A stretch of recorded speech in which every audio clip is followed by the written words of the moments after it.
I'm a 2026 bride. Me and my fiance just had a discussion about where we're at in regards to wedding costs. And we're both trying to figure out, how do we get to this number? It's like you can't even have like the most basic wedding without spending at least $30,000. Weddings are meant to be a celebration, but for many, they're a financial nightmare. With costs skyrocketing into the tens of thousands, couples are going into debt just to say I do. Let's talk about how one of life's happiest moments became one of the most expensive. We put some wedding transparency in the comments because I want to know exactly how much you spent, like all in between like dresses, photographer. I've never been a big wedding girl. I cannot see myself doing that, like dancing in front of 200 people, saying my vows in front of 200 people. I would love to do something with immediate family and close friends only. Get married on a Friday night and then go to like a nice dinner, kind of like rehearsal dinner vibes after, and that be the wedding. But even that, I'm doing the math, and like a dress, a photographer, like those types of things you still have to buy. A nice dinner for like 50 to 70 people. Even doing something like that, there still would be a lot of expenses. And then I'm like, how are people spending this much money on like a big wedding? So I would love to know in the comments how much you spent, how many people were there, all of that. So at this point in life, it's safe to say that we all can agree that weddings are expensive. But when I tell you I had no idea how expensive until I started planning my own. So let's talk about it. The first thing that stole my pocketbook, dragged me down a dark alley, and beat my ass was catering. The cost of catering is so expensive. And I get it. I understand why catering is expensive, and I'm willing to pay for it. But damn, did you know about catering minimums? Because I didn't. Okay, a $15,000 catering minimum. Who's your target audience? Because who can afford a $15,000 minimum on food?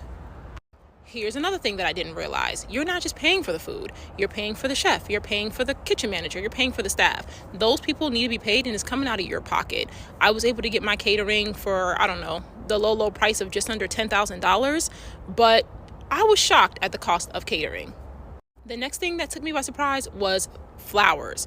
I'm a flower girl. I love flowers. But all those pretty pictures you see on Pinterest with a wedding full of flowers, girl, you can forget about that. That's going to be a $100,000 wedding. I was quoted $250 per centerpiece for my wedding, and also another $1,200 to decorate my arch.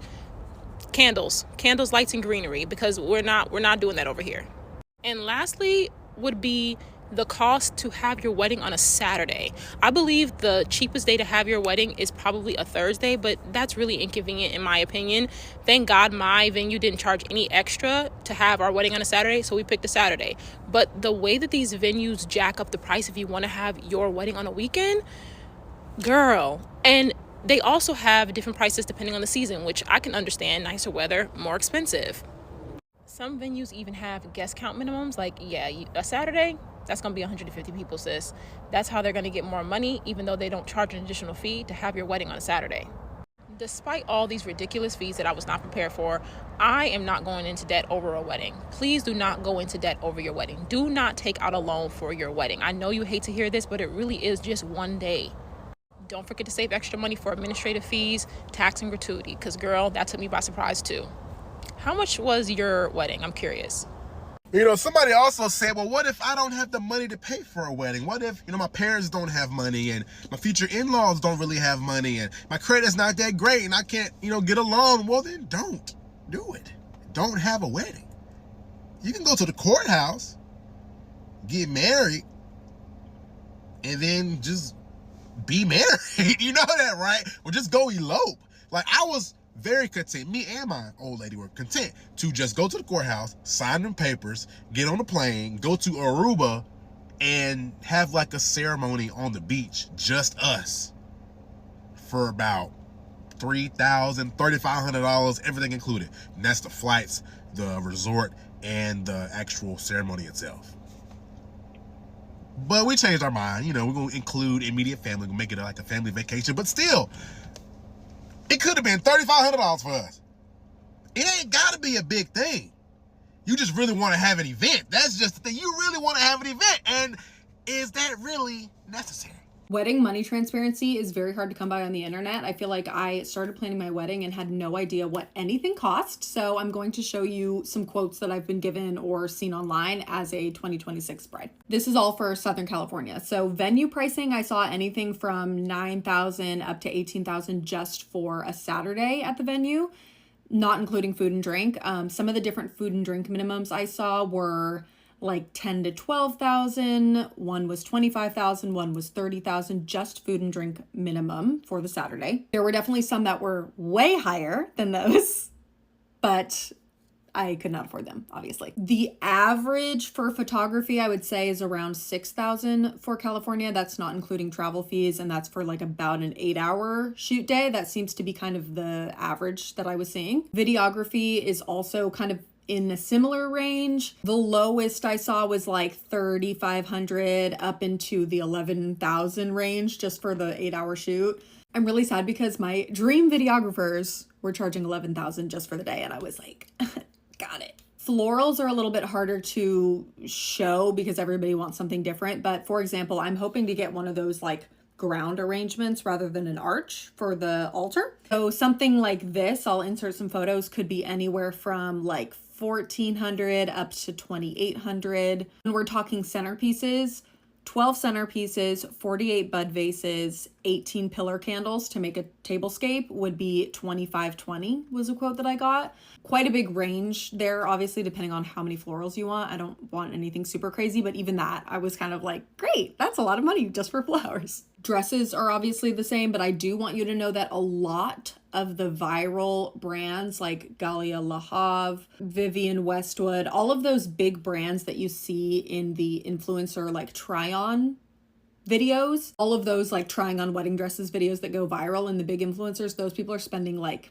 $10,000 on those dresses. The range that I'm looking in is like 3,000 and under. So dresses obviously have a really big range too, but you can find really, really beautiful dresses at a more affordable price point. It's just that the bridal salons that you go to are probably not going to be as nice. And the dress you're getting is maybe not going to be as super, super unique.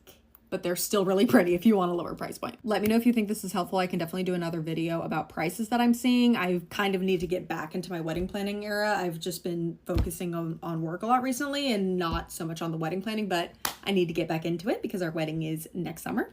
But yeah, it's rough out here in Southern California. So good luck. This could just be a me problem, but I recently got engaged and I feel like nobody prepared me or could have ever prepared me for how expensive a wedding or anything like bridal or related is. Like, yeah, y'all are tripping. Girl, I feel like somebody threw me into like a swimming pool and said sink or swim. Which one? What you about to do? Because the way these quotes are whipping my... What? Girl, you need a trust fund to fund a wedding. Like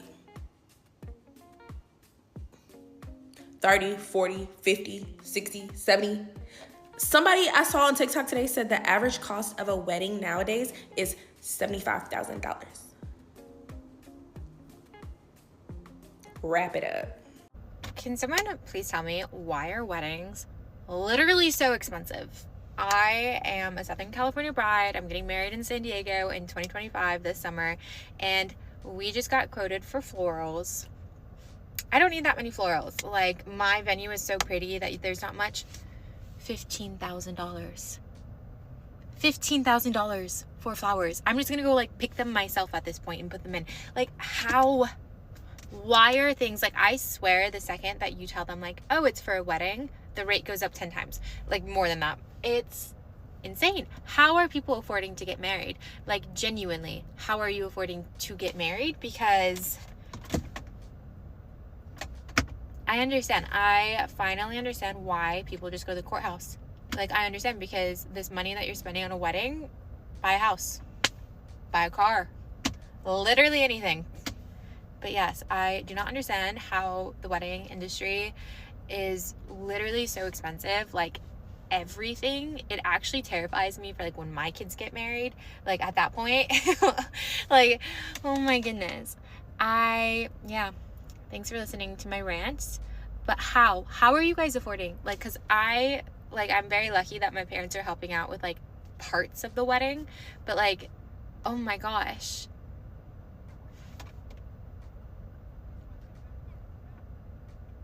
Yeah, so I need help. I need to pray. But anyways, the wedding industry, I swear, it's insane. And especially I think in Southern California, no. Just no. Hey Kathleen, how's wedding planning going? Horrible, actually. Yeah. For anyone who's been wondering, wow, I'm shocked that Kathleen hasn't posted any wedding planning content. It's because I've been in the fucking trenches. You know, I've been hearing people scream about how the wedding industry is fucked, and as of 5 minutes ago, I just got my own example of why it is fucked, and I'm about to share that with you. A little background, my fiance and I decided to do 2 weddings. Why? Because we're apparently fucking stupid.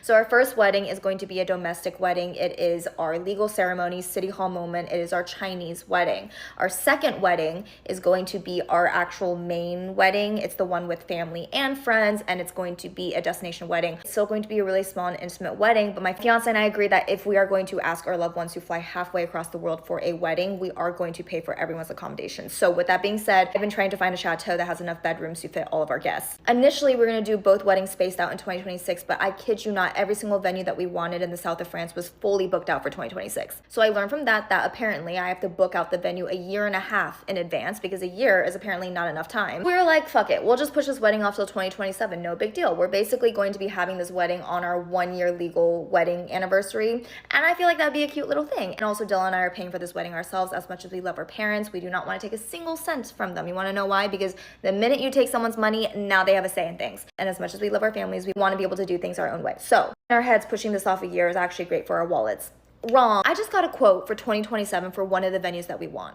Mind you, I got a quote for 2026 3 months ago. Here's the price difference. For 2026 to book this venue for July, 92,500 euros. For 2027, 160,000 euros. That is an almost 70,000 euro difference. The venue's not changing, the package is not changing. Nothing is different aside from the fact that it is 2027 versus 2026. Really wish I was making this up. July, August, 92,500. July, August, 160,000. That is insane. And the saddest part is, as crazy as 160,000 euros sounds, that is still so much better than US wedding pricing. All of those US luxury wedding venues that everyone is obsessed with online, I was getting quotes for those venues for 100K, 150K for the single day. Absolutely. Fuck that. 160,000 euros is still fucking crazy, but that at least is paying for a 4-day European vacation for all of our family and friends, and a literal castle that can host all of our guests, and all staff is included in that cost, so chef, butler, housekeeper, security. The fact that 160,000 euros is still a good deal compared to what we're seeing in the US is what is mind-boggling to me. I just can't believe how expensive weddings are. We're in our 30s. Can you imagine getting married in your 20s? There are some 20-something-year-olds getting married. I'm like, how are you guys affording this? Well, I guess like mom and daddy money. Like we don't have that. Like Adam and I are budgeting all of this ourselves. I'll be transparent. Our budget is 60,000. I honestly think we might go over that. I don't think he realizes it. I sure as fuck am going over that. I think women pay more in the wedding than men do because we have to worry about the hair and makeup and bridesmaids gifts and bridal shower, stuff like that. So it ends up just being more. So I guess I just didn't realize how expensive things are. I had to cut back a lot on traveling this year and spending how I want to spend. Although I don't really think I cut back too much on that. Well, I still have time, right? If you grew up poor like me, you probably didn't see a lot of people getting married. So I'm gonna show you guys some of the expenses that I had no idea existed for a wedding. Me and Sam have our wedding coming up in 3 weeks, and we finally got our invitations done. Call us last minute. But as far as those random expenses go, this was number one. Well, not number one as far as rank, but this is one of those random expenses, the actual invitations. You know how many of my family wanted physical invitations? I said, if you don't lock the fuck in and check your DM, you know how much money I saved on not sending these out to people? Number 2, flowers. I'm sorry, when the fuck did flowers start costing an arm and a leg? Because if y'all know the price, if that's the case, I'll go pick them hoes myself. Number 3, and I kind of knew this was going to be a big one, which is the reason why we kept our wedding kind of personal. Catering. Catering is crazy expensive. They have 2 options. You either getting salmon or you getting chicken Alfredo. We're keeping these options cheap. I asked for the cheapest options for a reason. And number 4, I didn't know this before actually proposing to Sam, but you have to buy a second ring for her. So I got her the one I proposed to her with, and I was like, all right, cool. That was a really nice ring, very expensive. That's the one we're gonna get married with. Psych, go drop a few more bands. You got another one to buy. But I'm thoroughly excited, y'all, if y'all can tell. And had a big wedding always say if they could go back, they would just elope. So fun fact, couples who spend more than $20,000 on their wedding are 46% more likely to get divorced. And if you spend more than $10,000, it's somewhere in the ballpark of like 30%. The goal is to stay under 10,000, optimally 5. For the people out here that want to have these big ass weddings for no damn apparent reason that gonna last one day, not even 24 hours, it's gonna last. I feel like y'all selfish. And the reason why I say this is because you can go to the courthouse and get married for like $30 to $50. You got people out here that's spending $30,000 all the way up to $100,000 on a wedding that won't even last 24 hours. Don't you know you can do a lot with that much money and still live comfortable after the wedding? So I'll give you a prime example. For the ones that like to have these weddings, y'all spend $50,000 on a wedding just for one day, right? Imagine spending $50,000 on getting you a new truck, a new house, and go on vacation out the country for 2 weeks and still have a lot of money left over. Minus investing all your money into a wedding where you just want people to look and take pictures and you just post them just for the image. Then now you got to ask yourself, would you rather post pictures at your wedding or post pictures out the country for the first time with your man or with your wife? I think I'll take the pictures out the country. Because let's be real, people who have these big ass expensive weddings, they they honeymoon don't be that big. It be normal because they be on the budget. The amount of money that y'all spend on these weddings, I promise you, 70% of the people that at y'all wedding do not give a fuck. They don't care about you. They only there for the image. They only there for the image. They don't care if you happy or not. And I always tell people that. Y'all will go broke trying to show people that you got it, and y'all really don't even be having it. Y'all only have it for the moment. But soon as reality set back in, y'all gonna realize that shit wasn't worth it. People getting married, people recently married. I have a question. Why are we spending so much on weddings? I'm from New Jersey, and the average cost of a wedding in New Jersey is $55,000. $55,000. Who bewitched you? Big wedding is up there with big pharma and big food because I just honestly cannot understand. I've been married for over 5 years and we spent maybe $500 collectively on our wedding. And I'm not even being facetious. I just really need an answer. If you spent tens of thousands of dollars on a wedding, was it worth it? You feel justified in spending that much money? Do you feel more married? Does it feel more official? Did you have fun at your wedding? Was it worth the months and months and months and years of planning? Have you recovered from spending that much? Are you still in debt? Are you divorced? Be honest. I just cannot, maybe I'm just poor. Maybe I'm just poor. I don't know. I can't wrap my head around spending tens of thousands of dollars on a wedding. So I need to know. Was it worth it? Would you do it again? Would you suggest it to a friend? If you could go back, would you have a smaller, more intimate, less expensive wedding? When the bill is higher than the memories, it's fair to question the price of tradition. More people are speaking out and redefining what makes a wedding meaningful in the first place.